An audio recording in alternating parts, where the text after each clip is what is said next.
Here we go with another three-note pattern. We get the rhythm number 3 now. We're going to look at a half note to another half note. Now what happens when you apply a three-note pattern where you're playing 1, 2, 3, 4 on that third beat, that second melody note is coming in. So you're going to be very careful.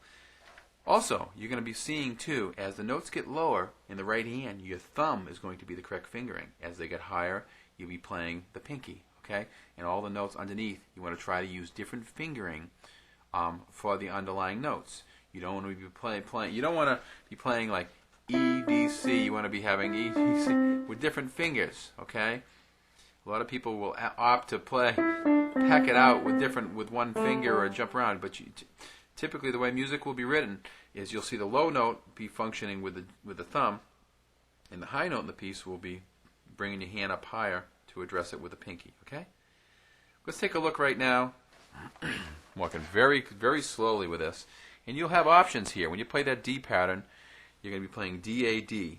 Okay, D mine 7. Okay, and that's a short symbol for minor. Okay? But right now you're just avoiding that whole mine 7. You're just looking at that D and you're playing a D pattern. 2. So here, let's play it lower. 1, 2, 3. That way you can play the D. If you played it up here, the hand would be doubling. E pattern, the C/E, you're going to play E, C, E.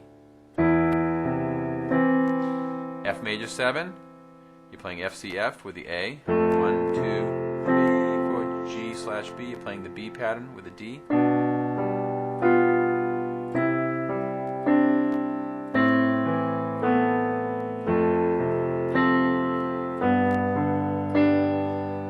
D minor. See how the hands are locking up on beat 3?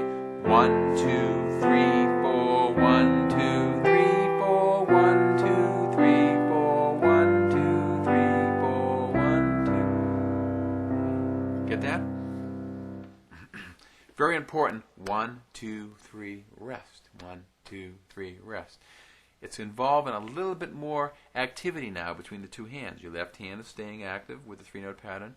Your right hand is staying active, not only reading, but connecting at points with your left hand on beat 3. Big thing here is to keep the tempo slow, first and foremost. Slow patterns. And gives you plenty of time. It makes it sound relaxed. Gives you time to look at what's coming up and be able to make a transition. The sustain pedal is a very important element when playing three-note patterns. The sustain pedal, when playing these, you can lift up, and then as you get ready for the next chord, keep it down, and then when you play the next chord, it comes up and back down, up and back down, up and back down, right? Up and back down. Next chord, up and back down. So what you're doing is you're shutting off. See that still ringing? When I play the next chord, up and back down. But when I put my foot up, I'm releasing the sound. See? It's down, up is off. Down, it holds it. Next chord, up is off, and brings a new sound in. Okay?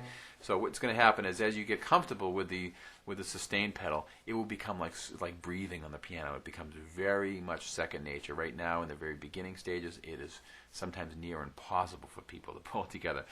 I refer to it sometimes as like the clutch in a car when you're shifting. You don't want to be, you want to make sure the clutch goes in before you shift to another gear.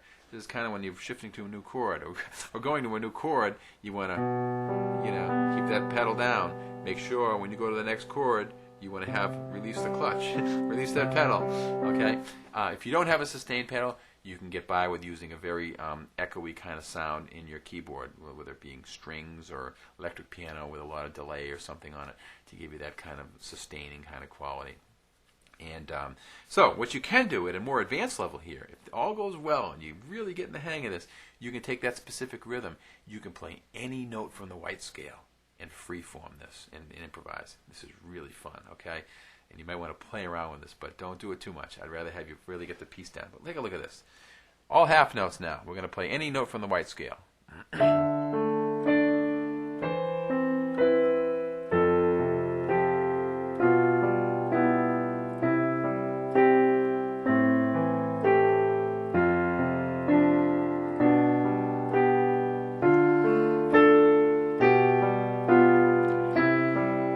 I'm just running the scale.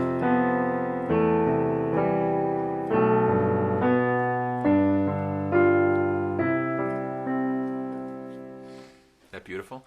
So I'm playing left hand pattern, following the piece. But my right hand is now taking all those notes that are on that piece, getting them out of there. And you're putting in those half notes. All by yourself. You can pick anything on the piano. You're going to find that you don't want to have any really big jumps. You don't want to be playing.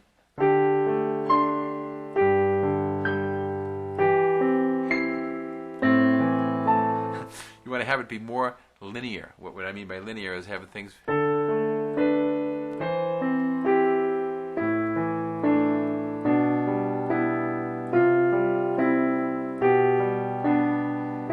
See how things are moving in a very linear kind of line, connecting kind of quality. You can put some leaps here and there, but if you do a leap, you want to be careful, okay? We'll get into that more and more down the road in our improvisational studies, but right now, I had to share that with you because I know it's a fun place to be.